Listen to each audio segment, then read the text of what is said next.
E assim passávamos já à última comunicação desta mesa, a doutora Elizabeth Santos e o doutor Pedro Candeias. Então, tem talvez trocar de lugares. Então vá.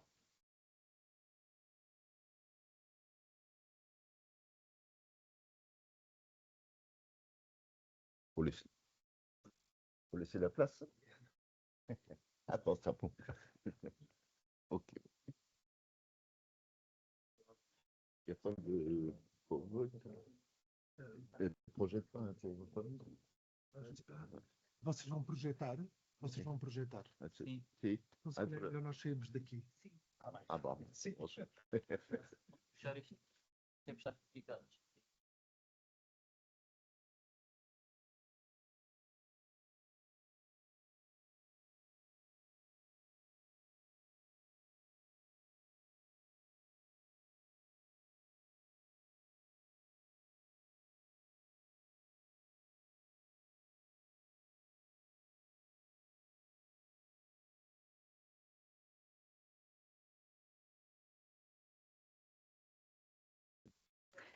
Vou só, fazendo aqui uma breve introdução. Em primeiro lugar, agradecer o convite, a possibilidade de estarmos aqui e de apresentar esse instrumento que nós construímos,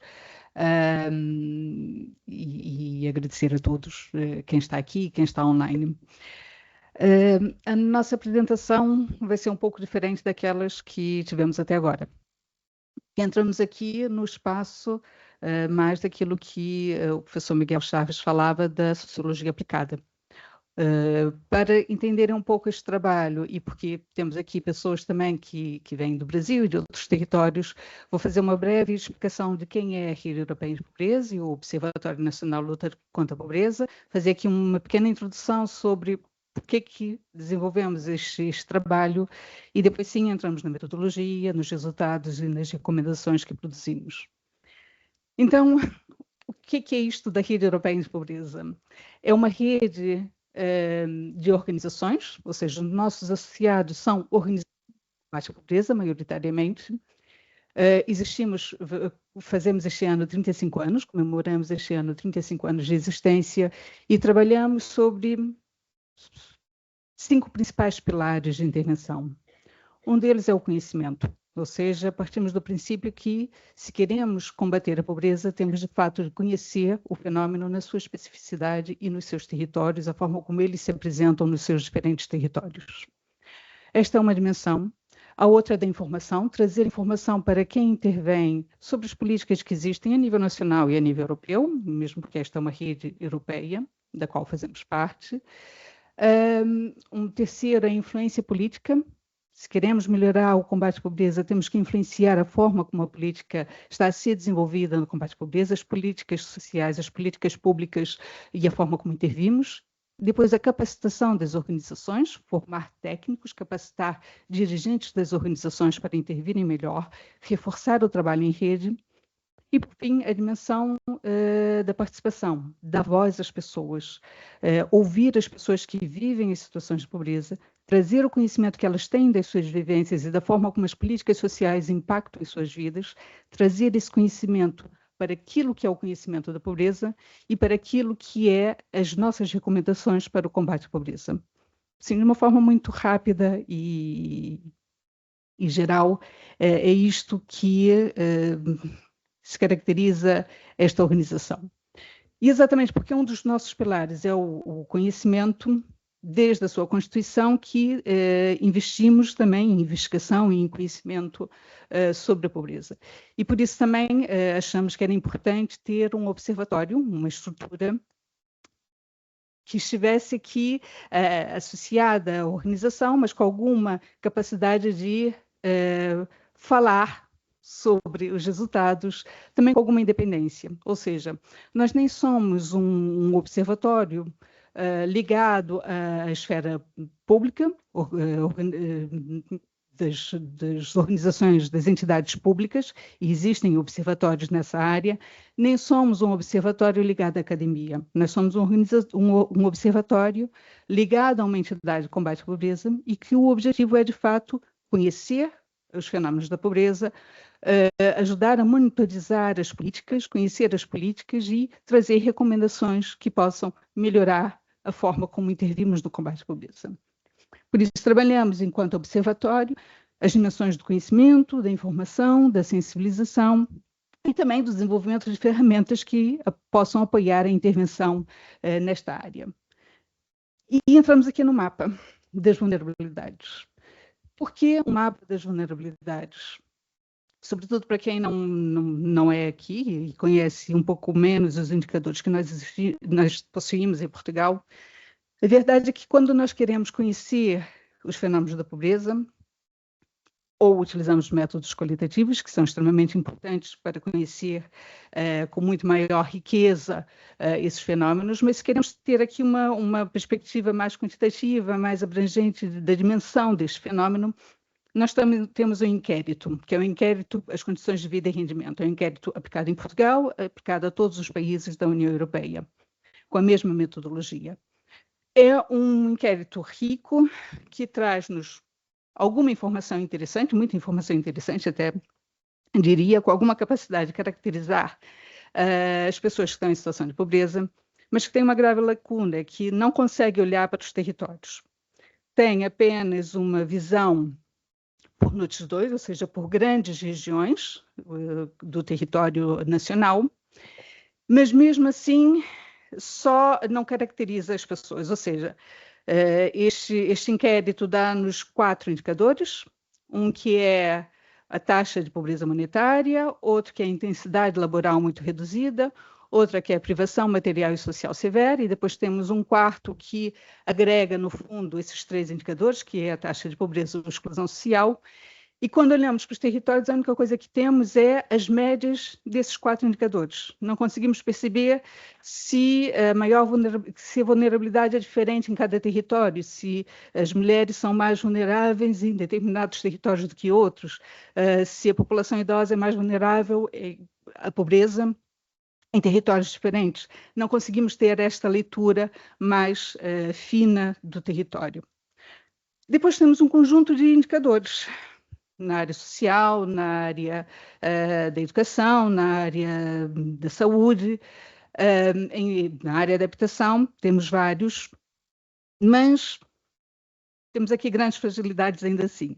Primeiro porque cada um desses indicadores tem populações diferentes, são-nos dados com datas de referência que também são diferentes, com a sua atualização é muito diferente e sempre com uma visão muito limitada. Ou seja, se queremos olhar para a vulnerabilidade do território, nós temos muita dificuldade em ter uma visão um pouco mais nítida de como as vulnerabilidades são diferentes em cada território. E foi partindo desse desafio que achamos que era, de fato, importante tentar, de alguma forma, mapear esta vulnerabilidade, criar aqui alguma coerência, alguma capacidade de olhar para o território com as diferenças que existem em cada região, em cada local. Esse estudo baseou-se numa metodologia que já tinha sido aplicada aqui na cidade de Lisboa, pela Santa Casa da Misericórdia, através do ISCTE. Nós fizemos um estudo de caracterização da pobreza na região autónoma da Madeira, onde aplicamos essa metodologia, fizemos novamente em parceria com o ISCTE. Neste caso, olhamos para a região autónoma da Madeira na perspectiva das freguesias, e feito esse trabalho, achamos que era interessante e era importante passar e adaptar esse trabalho para a dimensão nacional, olhando para municípios. Olhamos para municípios e depois de termos feito a análise já em municípios, optamos também por tentar olhar alguns distritos, como é que estas vulnerabilidades são diferentes em cada distrito, mesmo porque, enquanto organização, nós estamos também estruturados em distritos, a Segurança Social também ainda mantém-se numa organização por distritos e, por isso, achamos que também era importante dar essas 2 leituras. Por isso, este instrumento tem aqui estas 2 lentes, o olhar aproximado, que procura olhar para as especificidades de cada um dos territórios, mas também um olhar um pouco distanciado, tentando procurar aqui padrões de vulnerabilidade que existem e que permitem e que possam permitir sinergias na intervenção, porque sabemos que os fenômenos, apesar das especificidades, não se tem que se resolver no território, mas nem sempre o território tem todos os instrumentos para intervir sozinho, e por isso a criação de sinergias também são importantes. Já agora, não apresentei. Este trabalho foi feito, de fato, pelo Pedro Candeias, que é do ISCTE. O ISCTE é um Instituto Superior de Ciências de Trabalho e Empresa, aqui de Lisboa. E participou também neste trabalho uma outra colega minha, a Ana Teixeira, que não está aqui presente, mas também esteve envolvida neste trabalho. Só antes de começar, então, dou-vos os bons dias e agradeço o vosso interesse e presença. Para quem já está a ouvir pela segunda vez, agradeço duplamente. Bom, então, no outro slide eu vou começar por falar sobre o método que utilizámos, ou como é que foi o processo, quando o slide virar. Vai ser agora. Então, a ideia foi tentarmos ser o mais abrangentes possível, então, e em outros estudos nós já tínhamos feito esta técnica, mas aqui tentámos, como aqui o foco era sobre esta técnica, era tudo sobre isto, tentámos ser o mais abrangentes, tentámos recolher o número máximo de todos os indicadores que existissem, indicadores estatísticos que de alguma maneira tivessem alguma relação com a vulnerabilidade social. A primeira, portanto, os 146 foram recolhidos ou pensados pela equipa, pela Elizabeth e pela Ana, e depois ainda fizemos uma consulta a especialistas, ao pessoal técnico da EAPN, que contribuíram com mais alguns indicadores que eram possíveis de termos recolhido. Tendo esta listagem de 165 indicadores, houve alguns que não foi possível recolher ou que decidimos logo não recolher por não cumprir os critérios que tínhamos estabelecido, e os critérios explico no slide seguinte. Depois, não, ainda não. Desculpa. E depois, já com uma base de dados de 129 indicadores, acabámos por perceber que alguns deles não eram possível utilizar porque não existiam dados para todos os concelhos. E isto fez com que a análise começasse com 87 indicadores, e agora sim voltamos atrás para explicar quais é que eram os critérios que tínhamos para que estes indicadores de vulnerabilidade social pudessem entrar na nossa análise. Em primeiro lugar, decidimos que, e ainda foi uma decisão pensada, se havíamos trabalhar com indicadores a nível de concelho ou a nível de freguesia. Por um lado, o nível da freguesia é mais fino, por outro lado, a nível de concelho existem mais indicadores disponíveis e por isso decidimos trabalhar a nível de concelho.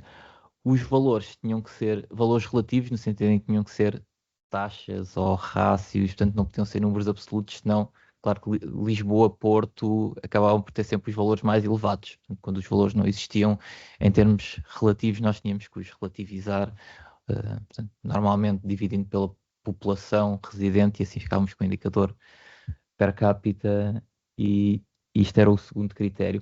Depois, tinham que ser, percebemos a determinada altura, que tinham que ser fenómenos que tivessem uma incidência considerável, tinham que ser, não podiam ser fenómenos de muito baixa intensidade, de muita baixa frequência. Um exemplo era, por exemplo, pessoas em situação de sem-abrigo. Evidentemente, pessoas em situação de sem-abrigo estão numa situação de vulnerabilidade bastante acentuada. No entanto, em termos agregados, em termos de municípios, aquilo acaba por ser um valor muito baixo, se for o número de pessoas em situação de sem-abrigo por cada 100 mil habitantes. Aquilo acaba por ter uma incidência muito baixa e depois não tem grande relação com os outros indicadores. E, por último, tinha que ter alguma relação também em termos agregados com a vulnerabilidade social. O que queremos dizer com isso é que não eram relações a nível individual, mas a nível agregado, a nível de territórios. Um bom exemplo é que sabe-se, em termos individuais, por exemplo, pessoas com deficiência são pessoas que têm uma maior vulnerabilidade. No entanto, não esperamos que existam territórios com mais pessoas deficientes e que isso depois implique que hajam maior vulnerabilidade social nesse território. E esse era o quarto critério. Então, a técnica que nós utilizámos foi a análise de componentes principais, e aqui, portanto, o objetivo desta técnica, na sua vertente exploratória, que foi a que utilizámos, tem dois grandes objetivos. Por um lado, resumir A ideia é, entram muitas variáveis, entram muitos indicadores e vai sair um número menor de indicadores, e aqui o que queremos é resumir, não termos tantos e termos menos para ser mais fácil a leitura. E também, a parte mais interessante é encontrar padrões desconhecidos, porque existem correlações que nós nunca pensámos e depois acabamos por encontrar, e se conseguirmos interpretá-las, achar algum sentido nessas correlações, melhor, e foi isso que aconteceu em algumas vezes. Então, daquelas 87 variáveis ou daqueles 87 indicadores que tínhamos, não era possível tê-los todos num modelo estatístico, simplesmente o computador não corria tantas variáveis. Então, o que nós fizemos foi, portanto, diversos ensaios, quando digo diversos, foram mesmo muitos ensaios de, portanto, tentar montar um conjunto de indicadores que fosse coerente entre si. Então, fomos fazendo diversas combinações. Muitos destes indicadores acabaram por ser retirados, acabaram por não ser utilizados. Por um lado, portanto, em primeiro lugar, um critério estatístico, um pressuposto desta análise é que estes indicadores ou estas variáveis têm que ter alguma correlação entre elas e, portanto, tudo isto tinha que estar a medir, mais ou menos, de alguma maneira, a vulnerabilidade social. Senão, se estavam muito pouco relacionados uns com os outros, esses que estavam pouco relacionados foram saindo. Também redundância no sentido, tanto em termos interpretativos, não valia a pena estarmos com indicadores que mediam o mesmo fenómeno, e também em termos estatísticos o modelo não corria. Portanto, por exemplo, não era possível e não era interessante termos, por exemplo, taxa de emprego e taxa de desemprego por serem complementares. E por fim, coerência, e aqui a ideia era, portanto, nós íamos olhando para as combinações de indicadores que o algoritmo nos dava e tentávamos perceber se aquilo fazia algum sentido ou não. Fizemos questão de ter representadas dimensões que sabemos que são importantes para nos estudos sobre pobreza e vulnerabilidade social, nomeadamente demografia, pobreza e proteção social, mercado de trabalho, educação, acesso a serviços, habitação e saúde. Passando então, estas não vale a pena estarem a ler porque as letras são muito pequeninas e depois vamos falar dos mais importantes mais à frente, mas a ideia foi, conseguimos isolar com base naqueles 27 indicadores, agregá-los em 5 componentes e conseguimos encontrar uma coerência entre eles, e vou explicá-los depois um a um de seguida.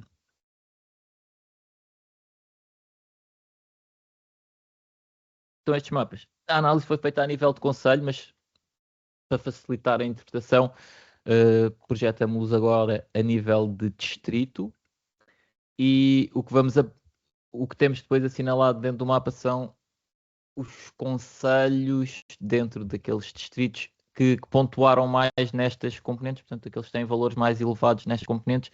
Pensei nestas componentes como novas variáveis que resultaram da combinação daqueles indicadores que tínhamos utilizado anteriormente. Então, a primeira componente, só mais uma nota, algumas destas componentes têm um sentido ambivalente, no sentido em que não é uma relação linear, as variáveis não estão todas correlacionadas com o mesmo sentido, portanto há situações em que é quanto mais, e podemos pensar numa situação linear, mais vulnerabilidade social, sempre no mesmo sentido. Aqui, algumas componentes têm esta característica que é, portanto, pensem nisto como uma espécie de um eixo em que num lado estão os concelhos que em que têm mais incidência de um fenómeno, o que não significa que os que estão no extremo oposto, que têm menos incidência desse fenómeno, também tenham outras características que também os podem posicionar numa situação de vulnerabilidade. Acho que depois, vendo as figuras, fica mais fácil. Então, a primeira componente dizia respeito à demografia e ciclo de vida, e o que vem agora nos distritos a mais escuro eram aqueles que tinham maior peso de população envelhecida. Então, aqui, os indicadores que pontuavam mais ou que tinham valores mais elevados tinham a ver com idade, envelhecimento, pensionistas da segurança social, dificuldades, um indicador que vem no censo sobre dificuldade em andar, subir escadas, vestir-se, por aí adiante. Um indicador importante que é sabido são as pessoas isoladas, pessoas idosas a viverem isoladamente, e aqui também estava relacionado, e este é um dos indicadores que é sabido que está ligado à vulnerabilidade social. Consideramos que esta componente, para além de ser medir demografia, consideramos também mede de alguma maneira o ciclo de vida, porque existe aqui um indicador, nem tudo é mau, que é a proporção de agregados familiares sem encargos com habitação. Ou seja, conselhos que estão muito alto nesta componente, provavelmente são conselhos onde as pessoas, por já estarem no fim da sua carreira laboral, já não têm encargos com a habitação, possivelmente já compraram. No extremo oposto, temos, então, conselhos, desculpem, acho que não disse no slide anterior, pontuava muito mais em conselhos do interior e do norte.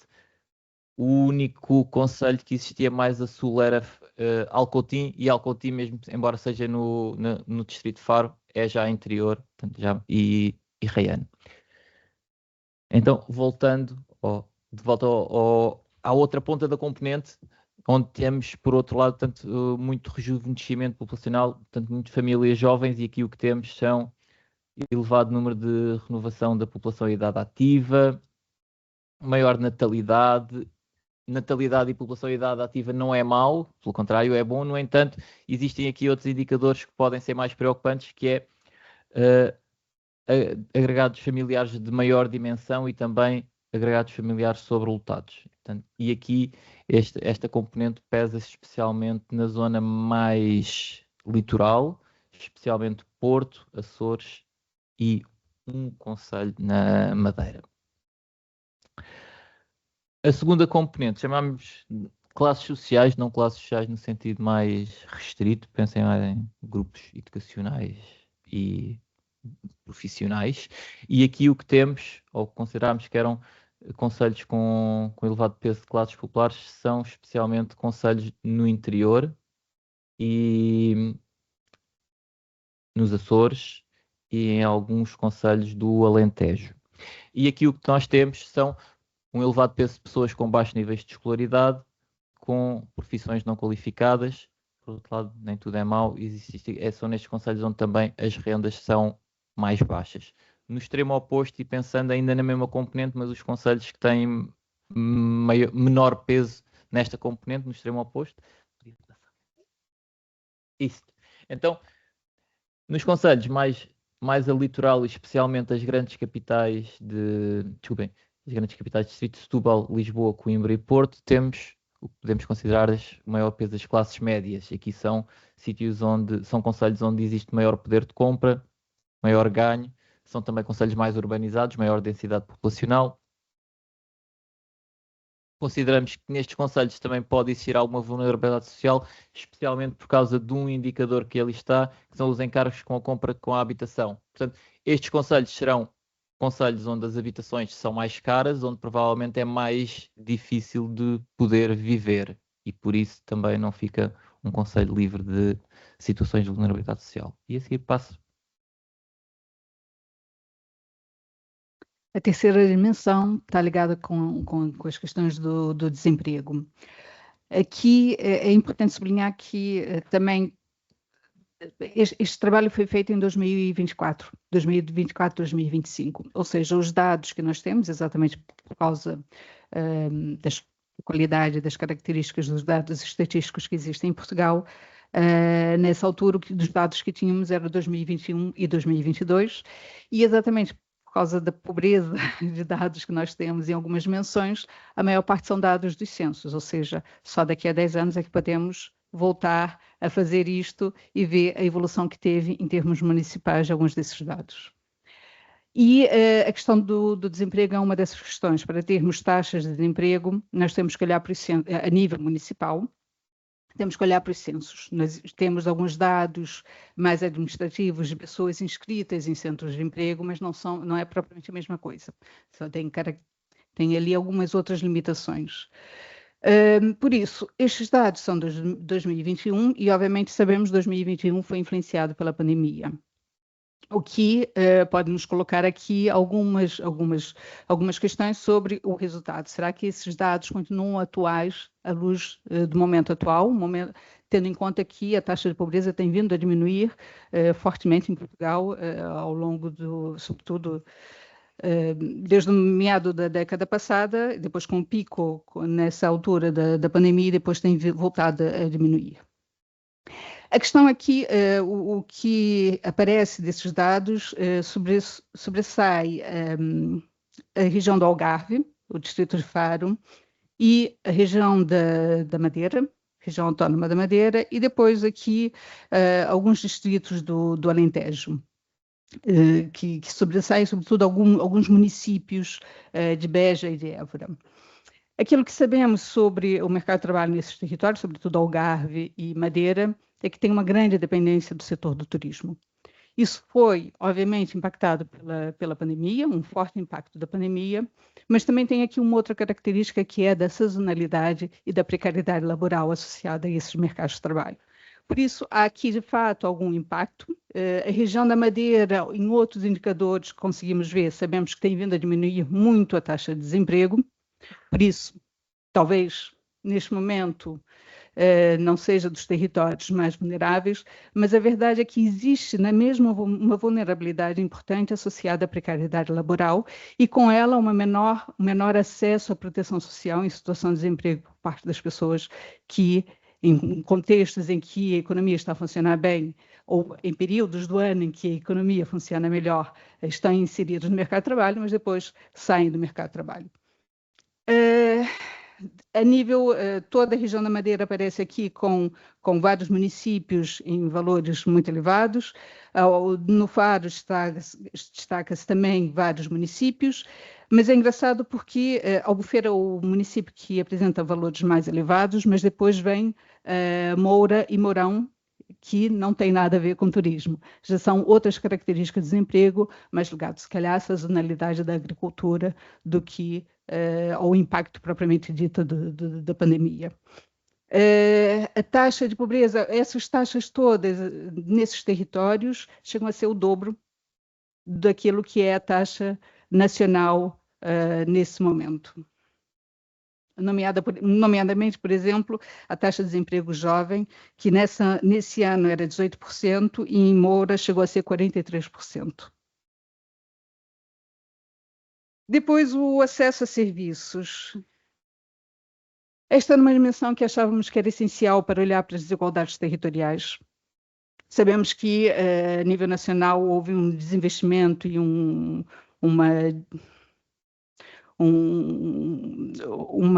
lógica mais economicista de olhar para alguns serviços que existiam nos territórios e que, exatamente por serem territórios menos populosos, foram fechando porque considerava-se que o número de população em alguns desses territórios não justificava e por isso achávamos que era essencial olhar para esta dimensão. O problema é que esta dimensão tem muito poucos indicadores que nos permitam olhar da forma que gostaríamos de olhar para ela. Nós identificamos 3 indicadores, associados a esses há mais 2 que contribuem para esta leitura, ligado aos enfermeiros e os médicos por 1.000 habitantes. É redundante no sentido em que traz exatamente a mesma informação que esses 3, mas que existem também.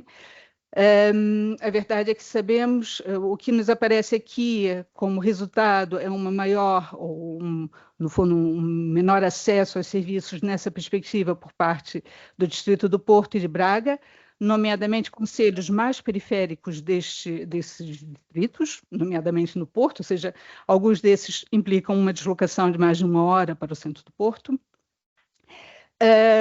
E outros territórios ali, nomeadamente aqui na zona do Alentejo, supostamente com menor dificuldade no acesso a serviços.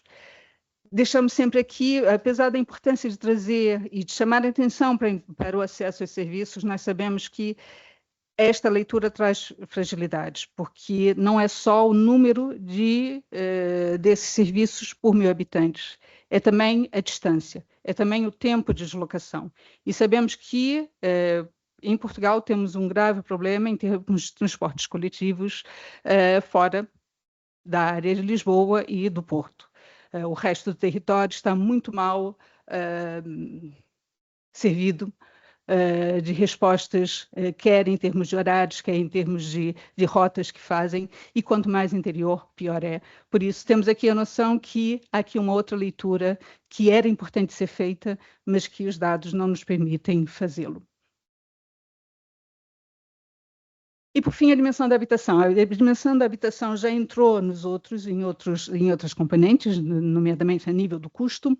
Aqui entra em duas dimensões. Uma é a vulnerabilidade energética, que aqui utilizamos um indicador compósito feito pela Susana Peralta, Bruno Carvalho e Fonseca, não me lembro do nome, que olha aqui para algumas dimensões da vulnerabilidade, seja a capacidade de manter aquecida a habitação, seja a capacidade de fazer obras de manutenção por causa da umidade, de tetos, de soalhos em mau estado, seja outros indicadores. Nós não temos aqui valores nacionais para comparar, só temos os valores municipais, e destaca-se claramente as regiões autónomas, Açores e Madeira. E isso também é importante, porque há outros indicadores, por exemplo, o ICOR analisa sempre essa questão do aquecimento, da capacidade de manter a casa aquecida, e a região autónoma da Madeira, que apresenta sempre valores importantes e elevados, tem sempre alguma posição de descredibilização desses dados, numa lógica de que temos um território com um clima ameno e, por isso, essa questão do aquecimento não é importante. Não é verdade, o território é muito heterogêneo também, há também zonas que são frias nesse território, e a verdade é que aquilo que se questiona não é se a pessoa tem ou não aquecimento, ou se precisa ou não, é se consegue manter a casa devidamente aquecida. E as pessoas dizem que não conseguem, uma proporção importante. Por isso, chamar a atenção para esses territórios que às vezes passam um pouco despercebidos e um pouco invisíveis também é importante. E, por fim, nesta dimensão, temos a questão do arrendamento apoiado. Nomeadamente os alojamentos que recebem algum tipo de apoio a nível de políticas municipais ou centrais, seja a renda social, seja subsídio de renda e outros apoios. E aqui destaca-se os distritos de Porto Alegre, Évora e Beja, como sendo os territórios onde existem mais agregados, mais habitações com esse tipo de apoio. Ou seja, a noção de que quem acede a esses apoios são pessoas com carências econômicas e, por isso, existe aqui uma vulnerabilidade associada. Obviamente que chamamos também aqui a atenção, que estes resultados também são influenciados pelas políticas públicas que são disponibilizadas pelos municípios, e nem todos os municípios privilegiam as mesmas coisas e dão a importância necessária às mesmas dimensões. Por isso, é estes territórios que apresentam maior proporção de pessoas, de habitações com esse tipo de apoio, não quer dizer que não exista uma outra dimensão que seria importante analisar, mas que não temos acesso e não temos indicadores, que as pessoas que não têm acesso a esse apoio e que precisariam de ter, mas não existem ou não é feito esse investimento. Uma segunda análise que fizemos, já para finalizar, foi passarmos então enquanto anteriormente tínhamos agregado indicadores, a seguir tentávamos agregar concelhos com características semelhantes. Utilizámos para isto uma análise clusters em que serviram como variáveis de inputs todas as variáveis que entravam nas duas primeiras componentes. Portanto, não era execuível introduzirmos todas as variáveis, tendo em conta que, segundo a técnica, as primeiras componentes são aquelas que têm maior variância, portanto, são aquelas que seriam mais importantes ou que garantiam mais diversidade, e foram estas que utilizámos. Fim de vários ensaios, a solução com 4 clusters ou 4 conjuntos de concelhos parecia-nos a mais coerente, e foi assim que ficámos. Então, 4 clusters, eles agrupam-se 2 a 2, e por isso vamos ver, portanto, o primeiro é o que fica a cor de rosa. Só tenho que pensar se é os rosas ou é os azuis. São os azuis.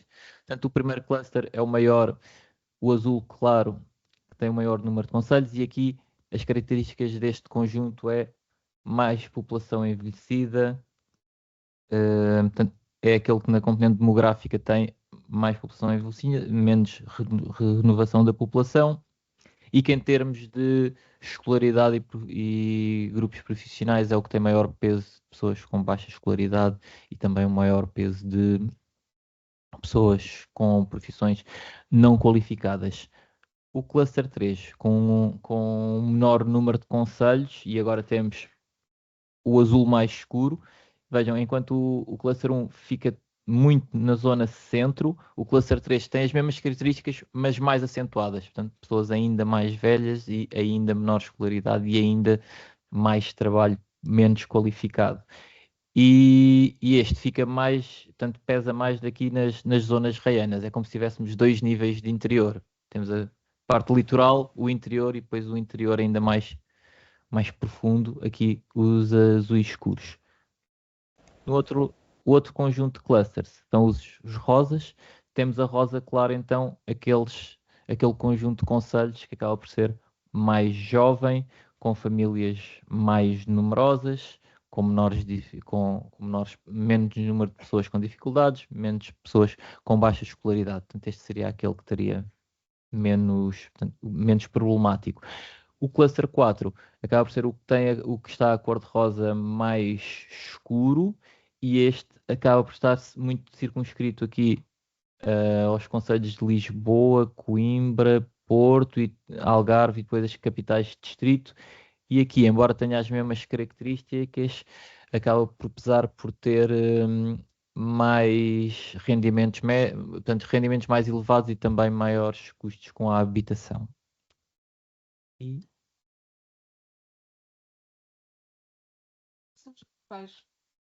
Esses são os principais resultados da análise que fizemos, do mapeamento das vulnerabilidades que fizemos. Obviamente que, na organização em que estamos, nada disso faz sentido se não for para ter uma implicação na ação. E por isso, nós elencamos algumas recomendações, mas o objetivo é, mais do que as recomendações que nós elencamos dentro desse trabalho, é que depois seja apropriado de fato pelos territórios, que olhem para as suas especificidades, para os recursos que possuem e desenvolvam de fato recomendações olhando para essas características e essas vulnerabilidades. Das recomendações, um dos eixos foi ligado às políticas demográficas e do apoio às famílias, a necessidade de reforçar políticas de rejuvenescimento populacional, nomeadamente no interior norte e no centro, que foi as zonas onde identificamos maior vulnerabilidade nesse território. E aqui precisamos de políticas não só de incentivo fiscal, de incentivo financeiro, para que essas famílias se desloquem e se localizem, estabeleçam a sua residência nesses territórios, mas é preciso criar condições para que elas, de fato, possam ir para esses territórios. Necessidade de acesso a serviços para a infância, com qualidade, acesso à habitação com preço ajustado, adequado às condições econômicas, ou seja, criar condições de fato nesses territórios para a integração e a colocação de pessoas, de famílias jovens. Depois, medidas para apoio às famílias jovens, olhando para as zonas urbanas e litorais, olhando para as condições de habitabilidade, nomeadamente as questões do custo com a habitação, que é um grande problema, mas também as outras condições de habitabilidade, que também são extremamente problemáticas, seja a nível da sobrelotação, que olhamos aqui no estudo, que era o indicador que tínhamos, mas com a noção de que existem um conjunto de outros problemas de condições de habitabilidade, que as pessoas, nomeadamente as pessoas com menores recursos, são confrontadas e com impacto nas suas saúdes, na capacidade, inclusive, de estudo dos seus filhos, e por isso é extremamente importante desenvolver políticas que olhem para as condições das habitações em que essa população reside. Programas de envelhecimento ativo, que promovam a inclusão social, acesso à saúde, mobilidade, apoio domiciliário, respostas que permitam o envelhecimento das pessoas nas suas habitações e que evitem ou adiem o máximo possível a institucionalização das pessoas mais velhas. Mecanismos de financiamento específicos para os territórios de baixa densidade populacional. Nós temos o exemplo do PRR, do plano que está a ser implementado com várias medidas a nível da habitação, e existem estudos feitos que demonstram uma clara desigualdade na forma como os territórios, os municípios mais no interior, com menos recursos técnicos, a maior dificuldade que elas têm, que esses municípios têm para aceder ao financiamento, porque são os municípios grandes, com muitos recursos, com muitos técnicos, os primeiros a desenvolverem os seus projetos, a apresentarem as suas candidaturas e a se embarcarem no financiamento que existe. Por isso, é importante o desenvolvimento, o pensar na forma como estamos a financiar esses territórios e garantir formas mais equitativas de acesso aos municípios que têm menos recursos para que, de fato, consigam reverter esta situação e criar melhores condições para a sua população. A nível do combate às desigualdades sociais e de rendimento, a necessidade de estratégias integradas de inclusão socioeconômicas, sobretudo no Alentejo, Açores, interior, norte e centro, a dimensão da educação e formação de adultos.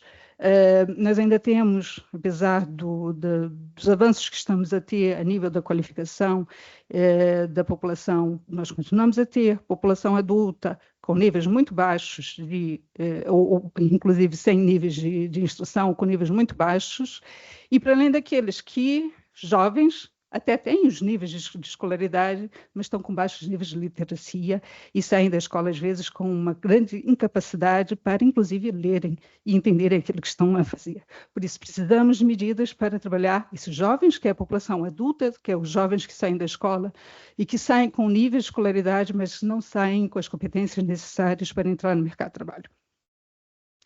O reforço de competências essenciais, da literacia, numeracia, e também uma regulação no mercado habitacional para controlar os custos com a habitação e combater a precariedade residencial.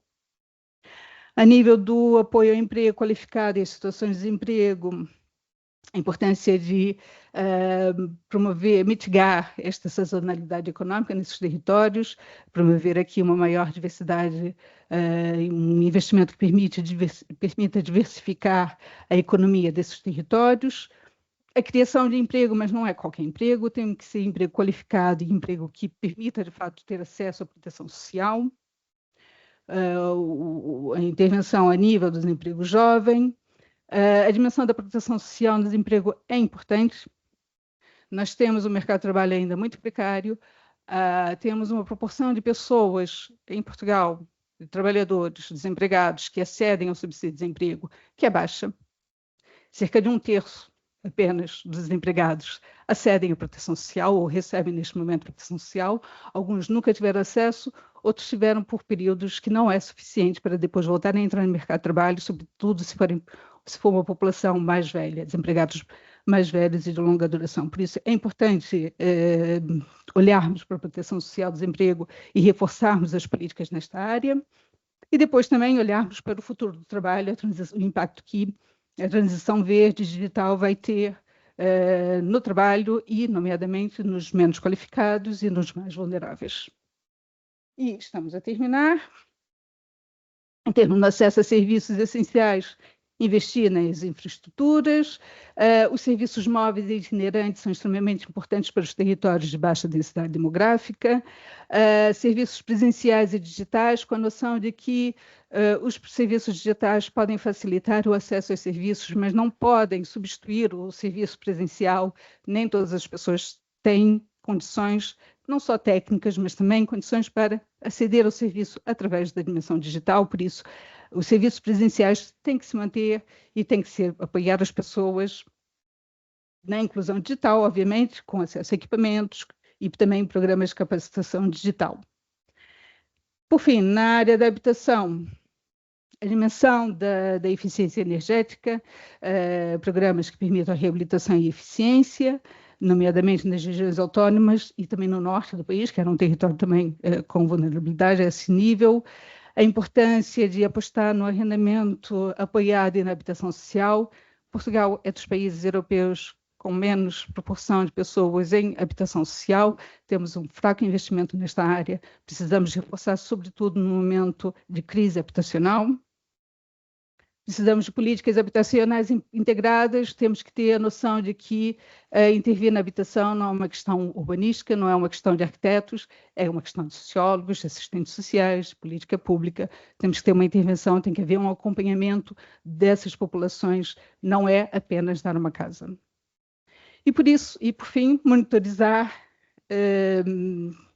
estas dimensões das políticas que são desenvolvidas. De uma forma também transversal, algumas das recomendações é o investimento no conhecimento e nos dados estatísticos. Precisamos de melhores dados estatísticos para conhecer o território. E, na organização em que eu estou, não podemos deixar de falar da participação das pessoas. É importante monitorizar as políticas e envolver as pessoas no conhecimento que temos sobre o território. Este estudo está disponibilizado no site do Observatório, onde tem não só o conteúdo, como também a base de dados, onde podem ter acesso a resultados por municípios. E muito obrigada.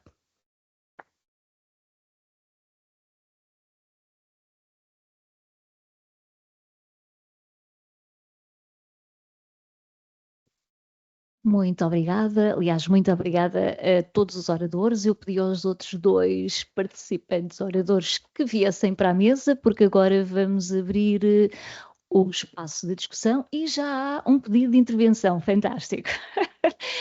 A Cláudia vai levar o microfone, porque senão as pessoas que estão online não vão conseguir ouvir. Só um pouquinho, por favor.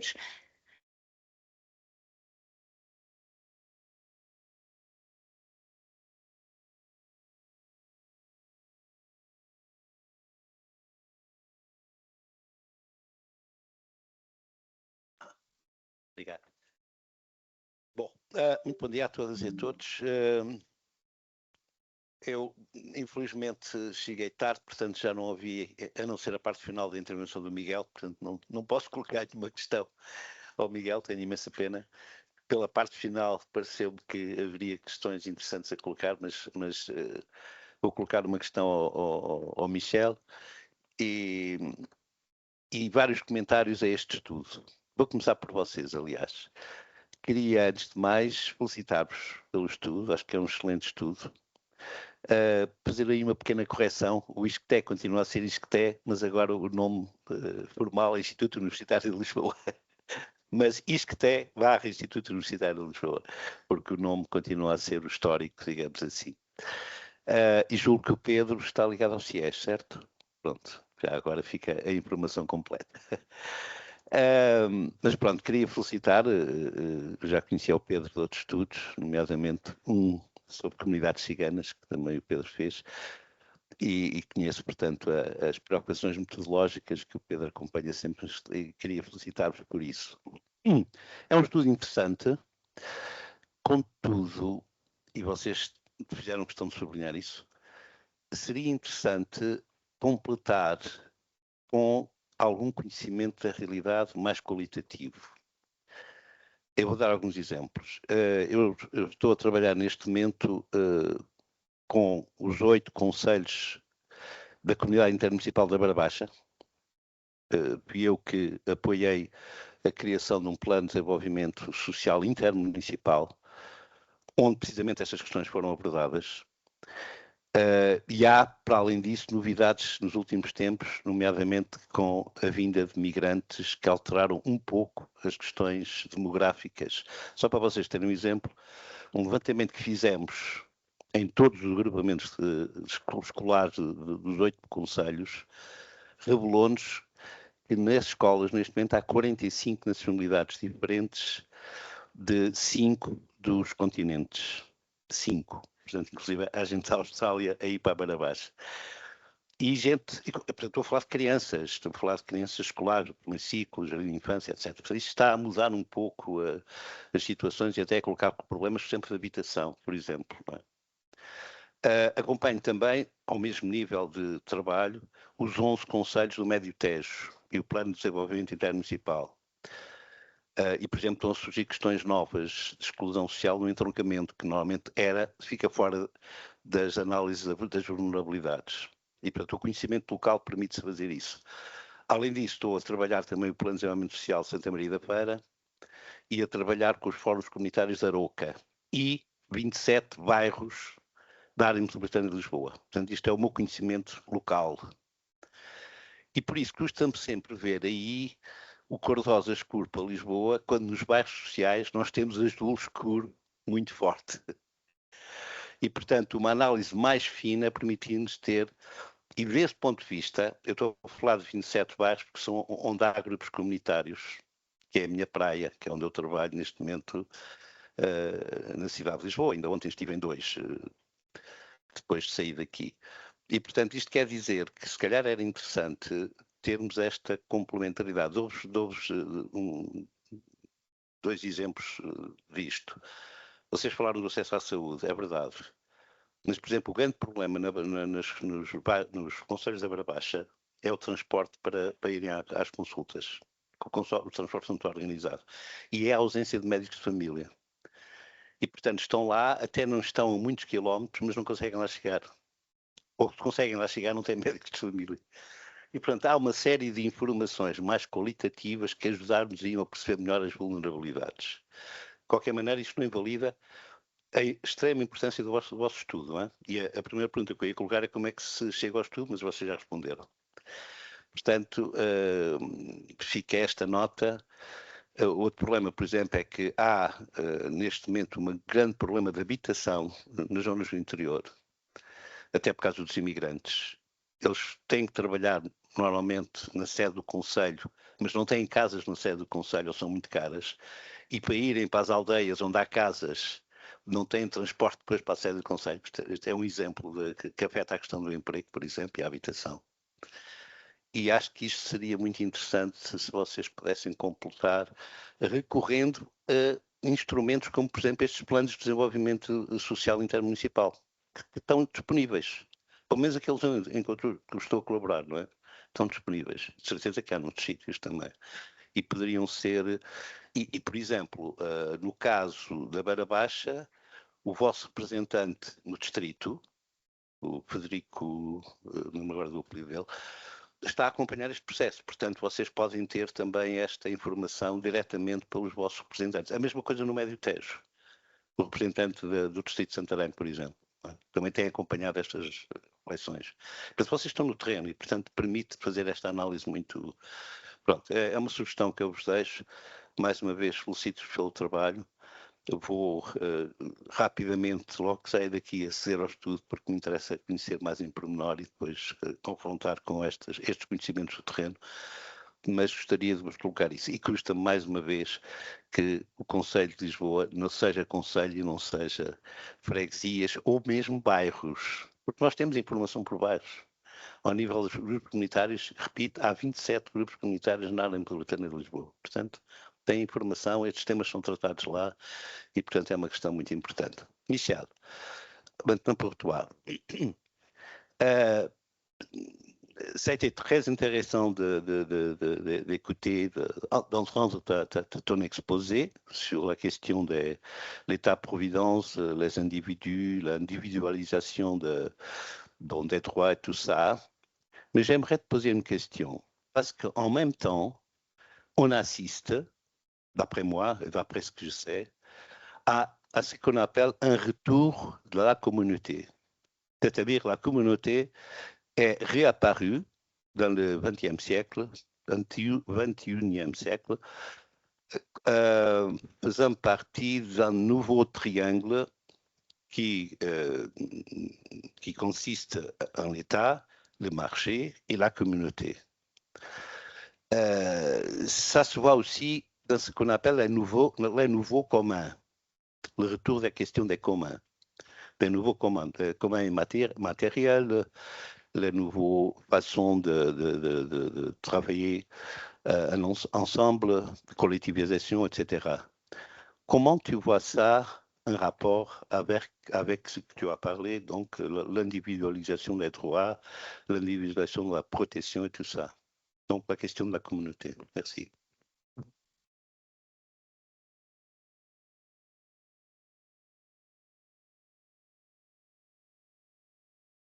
Bom, bom dia aos presentes. Quero agradecer novamente pela iniciativa.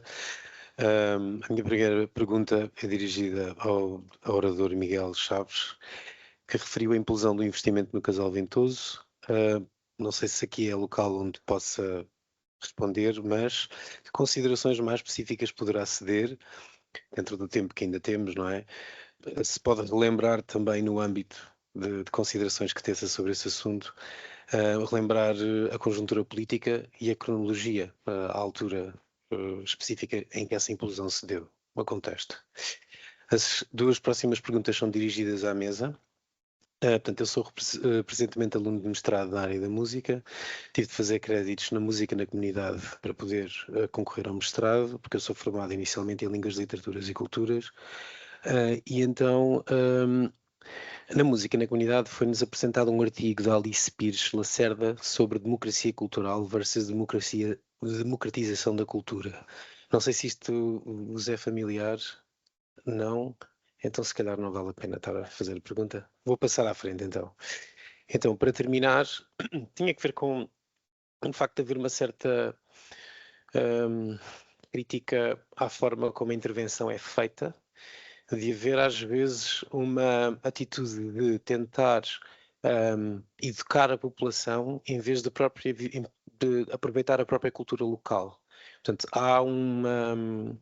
Eu divido nisto, porque como músico tenho de trabalhar com o repertório musical, por exemplo, e tanto sinto que é necessário aproveitar o repertório das famílias, como também tem que haver a introdução de referências culturais externas dos contextos, porque faz-me confusão uma certa manipulação que vejo às vezes acontecer de quase como alguém que se aproveita da desgraça local para fazer carreira. Ou seja, interessa-me que num bairro onde eu venho haja exposição a outras realidades e também ao mesmo tempo não se marginalize a cultura que lá está. Este é mais ou menos o âmbito desta questão. Para terminar, tenho uma pergunta a fazer sobre se há estatísticas de acompanhamento e fiscalização de projetos sociais que dão mau nome à intervenção social, por manifestarem, por falta de melhor termo, o equivalente a greenwashing que caracteriza a qualidade de intervenção de certas organizações que procuram acreditação com base em campanhas de marketing enganoso. Pergunto isto porque tenho um amigo colega que trabalha frequentemente em áreas, na área, e com quem reflito também frequentemente quando ele desabafa acerca da fraca qualidade de certos projetos que conseguem financiamento, mas que efetivamente não estão a fazer muito. Portanto, e termino por aqui. Obrigado. Obrigada. Como terminamos mais cedo, se mais alguém tiver questões, e há mais questões, mais 3. Obrigada. Bom dia a todos e todas. A minha pergunta, então, na verdade não é uma pergunta, é uma consideração, professor, a partir do que o senhor levantou ontem, professor Miguel, então a respeito das minhas considerações ali na mesa também, com relação à sua proposta de análise a partir da teoria rawlsiana, né? Considero que realmente a teoria tem uma limitação, acho que ela fica muito no campo ainda das instituições, de uma organização muito mais inicial do Estado.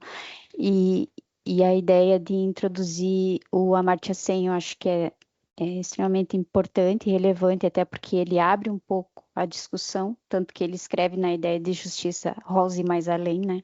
Mas eu acho que uma outra autora que talvez consiga especificar o que são essas capacidades é a Marta Nussbaum, porque ela coloca todas essas dimensões que compõem o sujeito, a sua relação com os outros indivíduos, também com o território, né?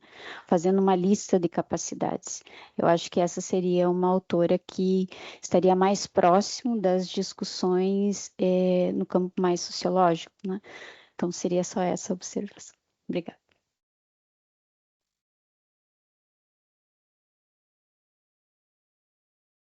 Obrigado, Casimiro Balsa. Sobre o estudo do observatório, as vossas conclusões são muito interessantes, o estudo é muito interessante e as vossas conclusões são necessariamente muito voltadas para uma definição política macro. Portanto, confirmam os grandes problemas que nós podemos ter. E são menos orientadas para uma política de intervenção local, necessariamente. E necessariamente porquê? Porque vocês têm uma abordagem muito macro, muito ampla. E é muito ampla porque vocês não têm dados. Eu fiz o exercício há 20 anos e tive o mesmo problema. No entanto, pergunto-me se tendo em conta estas dificuldades que são evidentes, nós não temos dados, não temos bases de dados suficientes para responder às nossas questões, sempre. Mas tendo em conta esta dificuldade, pergunto-me se o exercício que vocês poderiam fazer não poderia ser partido ao contrário da freguesia, porque vocês têm à partida 87 variáveis ao nível concelhio, mas só aproveitam 27. Ora, com 27 variáveis já começa a ser possível, talvez, aproximar o problema ao nível da freguesia. Porque o problema ao nível da freguesia, sobretudo se partimos dos censos, é que as variáveis não são suficientemente credíveis para que nós possamos trabalhá-las. Bom, essa é uma questão que vocês têm, que nós temos, que seria muito interessante equacionar a algum nível, de forma a poder eventualmente recolher dados mais específicos para os nossos estudos. O que exige, é caro, exige dinheiro e nós não temos sempre.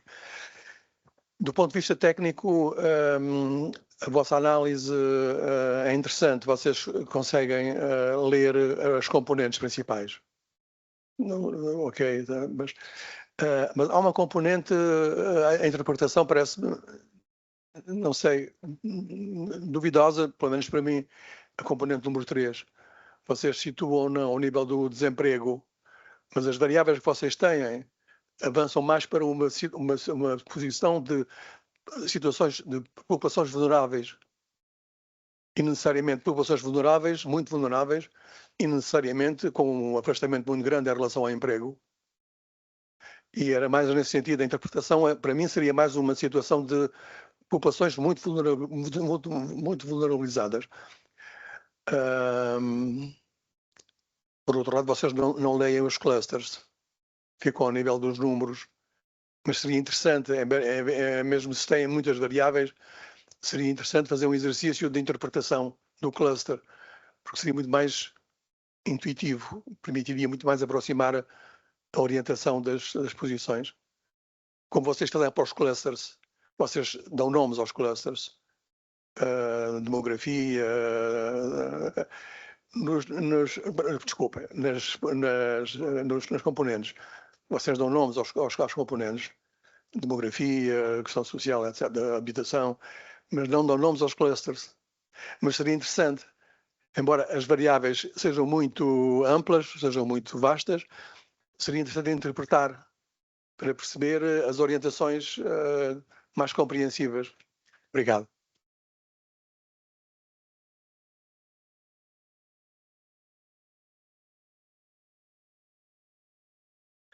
Bon dia et bonjour.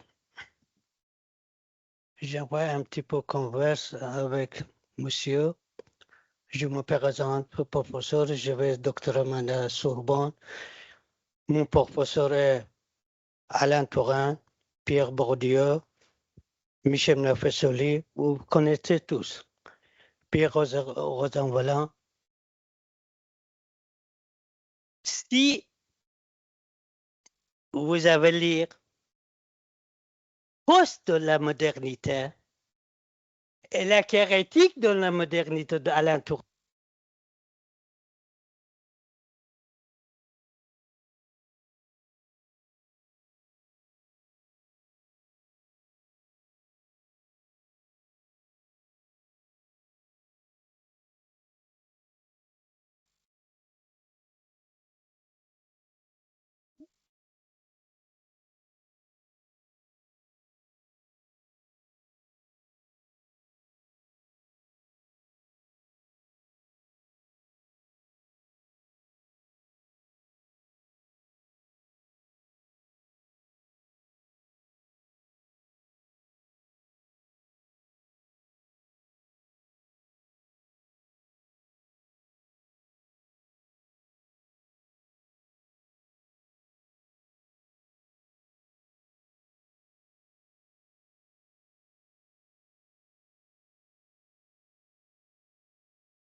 Penso que podemos passar às respostas, até porque o microfone ficou sem pilha. Lamento imenso. Quem estava online não conseguiu ouvir parte desta questão, mas acho que entenderão agora com as respostas dos oradores. Obrigada.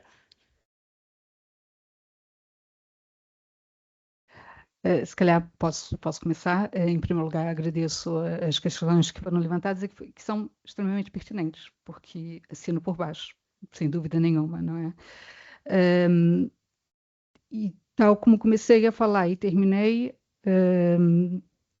um dos grandes problemas que nós temos é o conhecimento que é possibilitado pelos dados estatísticos que nós temos. É muito insuficiente e não permite olhar para o território. E, sobretudo, é caricato, não é? Pensar que temos taxas de desemprego por municípios de 10 em 10 anos só pode ser uma piada.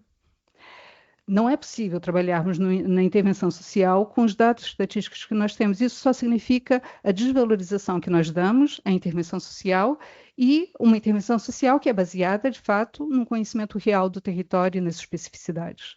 Por isso, de fato, nós temos aqui um grave déficit de dados que nos permitiria olhar para o território. Depois, também é verdade que as médias são médias e escondem grandes vulnerabilidades nos territórios. E isso ocorre em Lisboa, mas não só. Em qualquer território, os dados que temos são muitas vezes influenciados pelo território central, que concentra a maior parte da população e que muitas vezes são populações mais qualificadas e com características diferentes. Depois vamos para a periferia desses municípios e temos uma população totalmente diferente. Por isso, olhar a perspectiva micro, de olhar para as freguesias é extremamente importante. Quando fizemos o trabalho na região autónoma da Madeira, fizemos na perspectiva das freguesias. Neste caso, como iríamos olhar para o território nacional, optamos por olhar para municípios e não para as freguesias, mas sem perdermos a noção de que há diferenças muito grandes por freguesias e dentro das freguesias.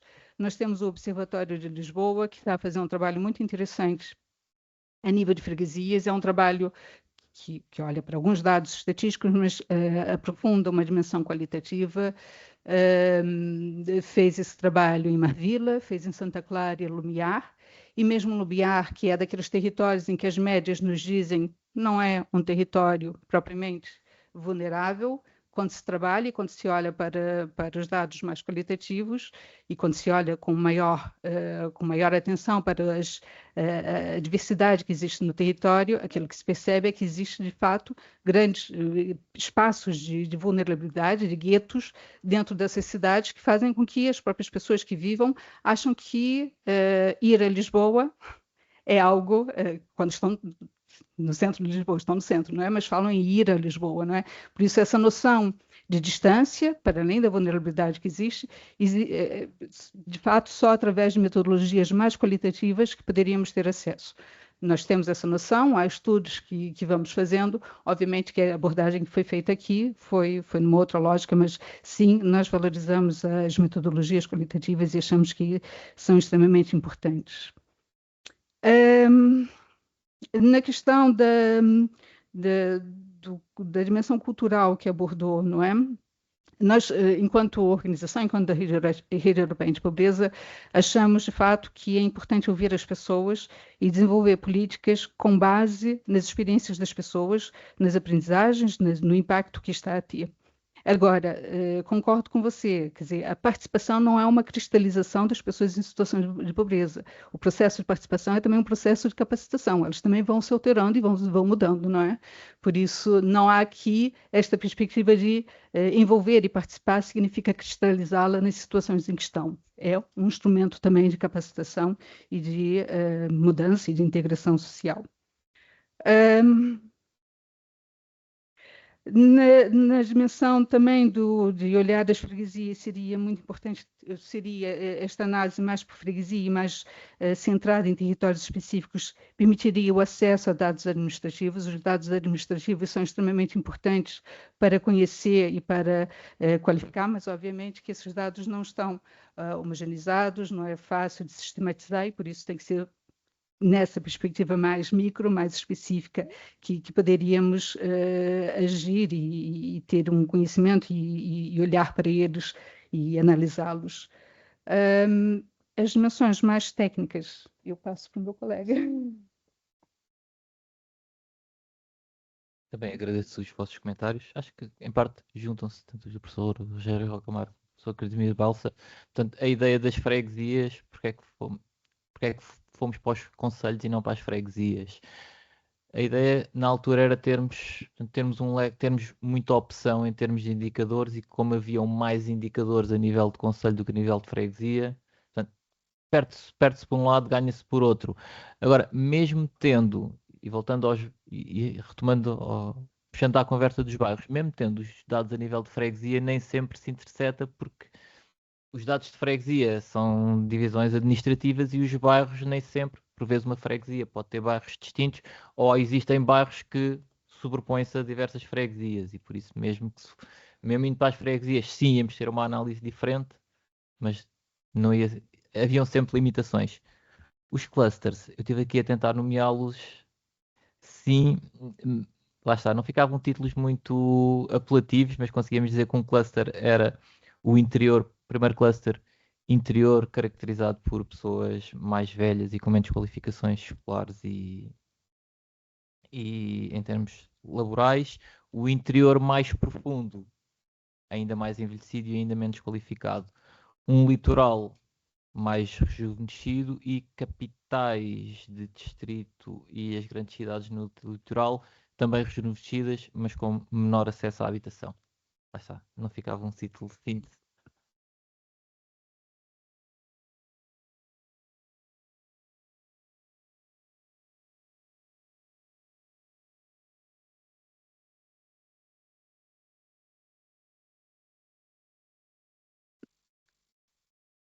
Bom, então, em relação à tua questão, qual é que o teu nome? Desculpa, Frederico.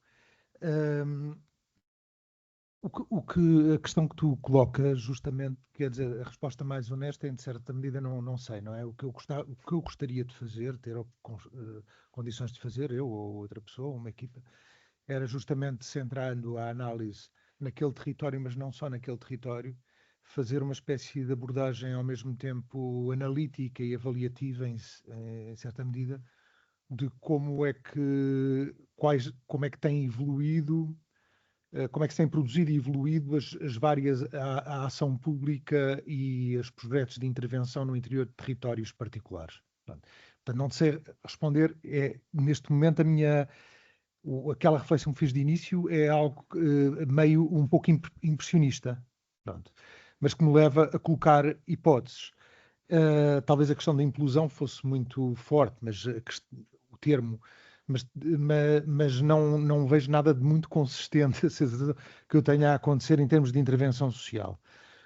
Por exemplo, as hipóteses com que eu partiria e que podem ser, obviamente, completamente contraditadas e postas em causa através desta análise sociohistórica sobre a evolução da ação e da intervenção pública naquele território particular e noutros.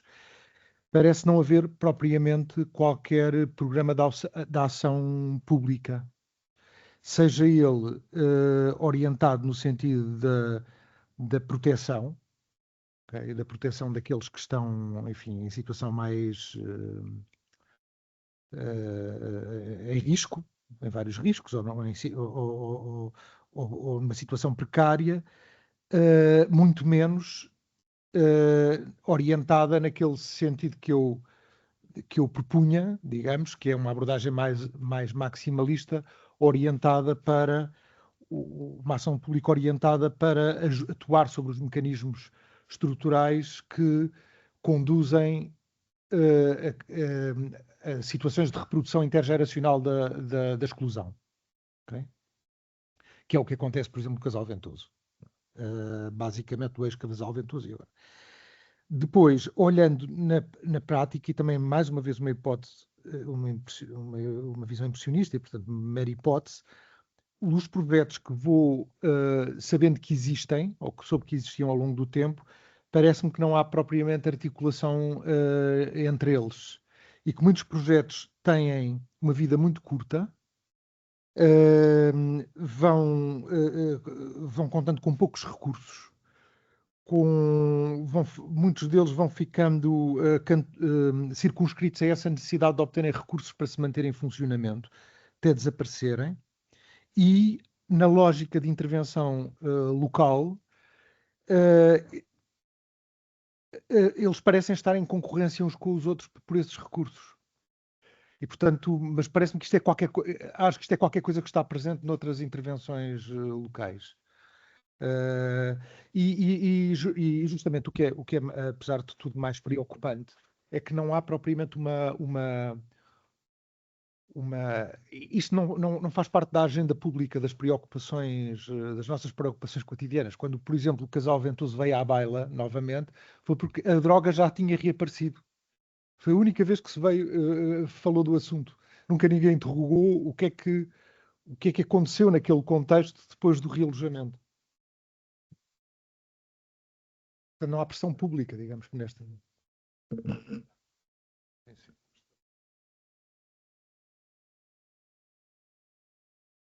Pois, não. Mas pronto, é um conjunto de hipóteses. Depois, em relação só, já agora a nota, depois fico com o registro da referência que me deste, que é, e que agradeço. Eu creio que, apesar de tudo, a teoria da justiça do Rawls é bastante, se nós, digamos, esticarmos, digamos, o alcance dos princípios éticos que estão presentes neles para a ação pública concreta, nomeadamente em territórios, creio que é quase inevitável que eles estejam, que eles toquem também os aspectos ligados aos fatores de conversão que o Amartya Sen refere. Um exemplo muito simples.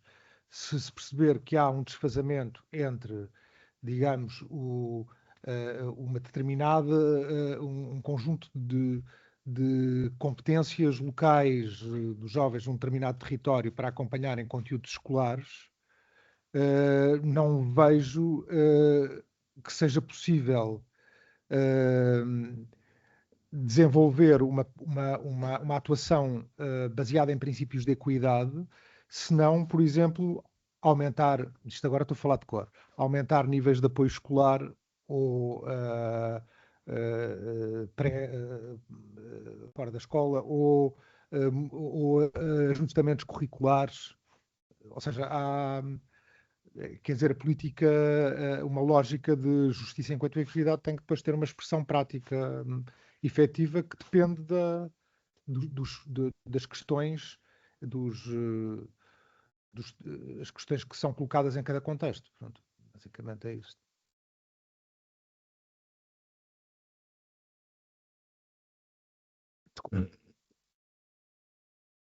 Merci. Bon, je vais d'abord essayer de répondre à monsieur, parce que, bon, si j'ai bien compris, vous me reprochez de raisonner comme je le fais, d'une part, et d'autre part, de ne pas apporter de solution. C'est ce que j'ai cru comprendre. Alors, bon, je dirais, oui, j'ai d'illustres prédécesseurs qui ne raisonnent pas comme moi. Touraine, Bourdieu, etc. Oui, d'accord. Encore que je ne suis pas sûr que, s'agissant de Touraine, il n'aurait pas repris certains aspects. Mais moi, je dirais que de façon générale, j'essaie de raisonner à partir des catégories que je comprends, que je peux m'approprier. Et quand ce n'est pas le cas, je ne fais pas nécessairement de révérence à mes prédécesseurs. Donc, j'ai essayé d'analyser les ce que je pense être un tournant dans les représentations que l'on se fait des droits de l'homme ou de l'état de droit, comme on dit aussi, et de comprendre les implications que cela pouvait avoir en termes de protection sociale ou de mise en place de l'État-providence. Donc, c'était ça l'objet de mon analyse, de ce que je proposais et de l'interrogation que j'avais par rapport à cette question enfin, la question de l'extension de l'État-providence. Et c'est vrai que c'est plus dans cette perspective-là que dans la perspective de repenser les conséquences que cela pouvait avoir en termes de fragmentation, justement, des communautés.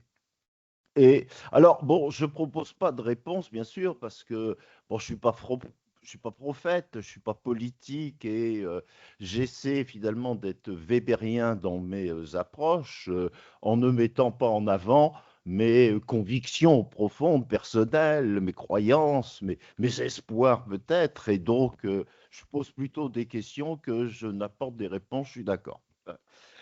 Alors, pour reprendre ta question, merci pour cette question, parce qu'effectivement, j'ai beaucoup plus pensé, enfin, proposé l'analyse en termes de conséquences éventuelles des transformations ou de la transformation que je constate concernant la compréhension des droits de l'homme. Je suis convaincu effectivement que la conception que l'on a des droits de l'homme, on l'a fait passer du domaine des valeurs, d'un idéal que l'on peut poursuivre, à une espèce de demande de réalisation immédiate, concrète pour l'individu. Donc, c'est cela qui est le nœud, je crois, de ce qui change et qui me semble être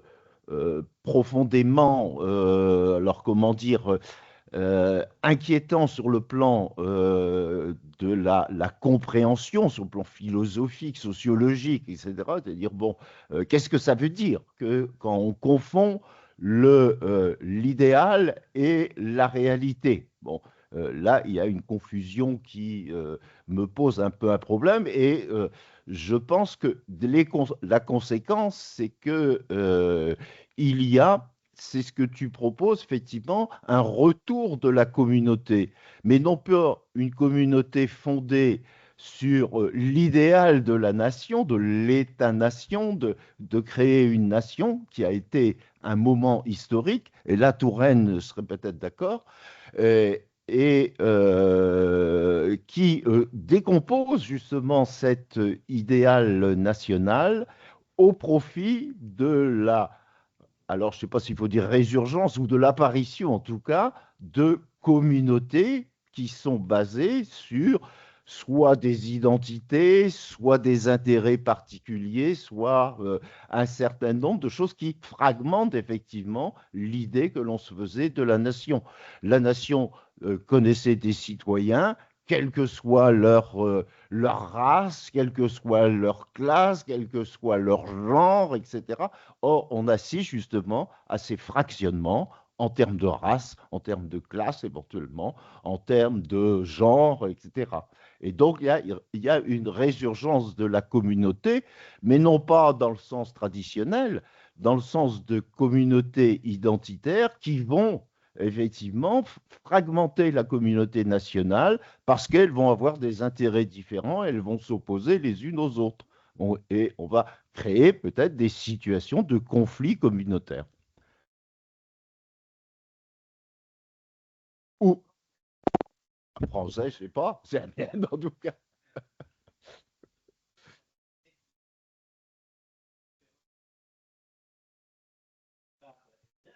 Entendu. Non, mais ce que je veux souligner, c'est que ce n'est pas du tout les communautés traditionnelles qui étaient liées à des territoires, à une histoire commune, etc.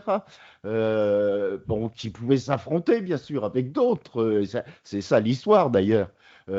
Mais c'est des communautés qui sont créées à partir d'éléments qui appartiennent à des individus, bien sûr. Bon, l'identité de genre, comme on dit, qu'est-ce que ça veut dire? Bon, c'est des individus qui se ressentent de tel ou tel genre et qui vont se rassembler à partir de cette base-là pour pouvoir créer une communauté et demander des droits, revendiquer des capacités à pouvoir obtenir des choses que les autres ne vont pas obtenir, etc.